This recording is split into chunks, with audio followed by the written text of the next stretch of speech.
Miarabantsika rehetra amin'ny anaran'i Jesosy Kristy amin'ny alalan'ity horonan-tsary ity.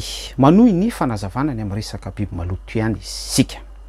Miara-manaiky daholo na ny religieux na ny tsy religieux isika rehetra mpandalina ny Baiboly sy mpandinika ny sitrapon'Andriamanitra fa fanoharana ihany koa no azo anambarana an'ilay contexte any amin'ny asan'ny apôstôly toko 10 sy ny asan'ny apôstôly toko 12 dia fanoharana ilay Levitikos 11 na idin'Andriamanitra tamin'ny zorony 4 milavin'ny Petera 3 hoe sanatria amiko fanoharana ny amin'ny jentilisa acteur Cornélio.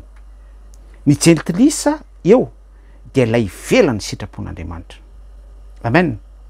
Ka eto indrindra izany no itondrako fanazavana sy fanindrina araka ny sitrapon'Andriamanitra hoe raha manaiky isika fa fanoharana izany ilay voalaza ao amin'ny asan'ny apôstôly toko 10 asan'ny apôstôly toko 12 fanoharana ny amin'ny jentilisa dia tokony tsy salasala isika ary tokony hiala ao an-tsaintsika fa resaka animal le izy, resaka animaux, resaka bête impure le izy fa tokony ifo ao an-tsaintsika zany dia hoe izay rehetra ivelan'ny sitrapon'Andriamanitra, mpandany sitrapon'Andriamanitra, ireo mpamoaka bois de rose, ireo mpilelaka pastora isan-karazany sy miaina ny culte de personnalité, mpanao ny baiboly ho fitadiavam-bola, mpihinana pahafolokarena sy ny zavatra ohatran'izany église corrompue, ireny no antsoina hoe biby maloto surtout ireo religieux isan-karazany izay miteniteny foana tsy araka ny sitrapon'Andriamanitra ety amin'ny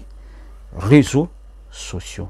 Averiko tsara fa raha manaiky ianao fa fanoharana ny amin'ny jentilisa ireo rehetra ivelan'ny sitrapon'Andriamanitra tahaka ny Cornélio ilay Levitikos 11 na idin'Andriamanitra tamin'ny zorony 4 any amin'ny asan'ny apôstôly toko 10 asan'ny apôstôly toko 12 dia tokony tsy salasala ianao fa tokony hino ihany koa araka ny famarinan'ny soratra masina fa milaza ny amin'ireo rehetra amin'izao vanim-potoana iainantsika izao hoe ivelan'ny sitrapon'Andriamanitra, tsy manao ny sitrapon'Andriamanitra à côté de la plaque par rapport amin'ny vérité biblique ny resaka biby maloto fa tsy hoe animaux, kakana, olitra, voalavo, totozy, bibilava sy ny zavatra ohatran'izany.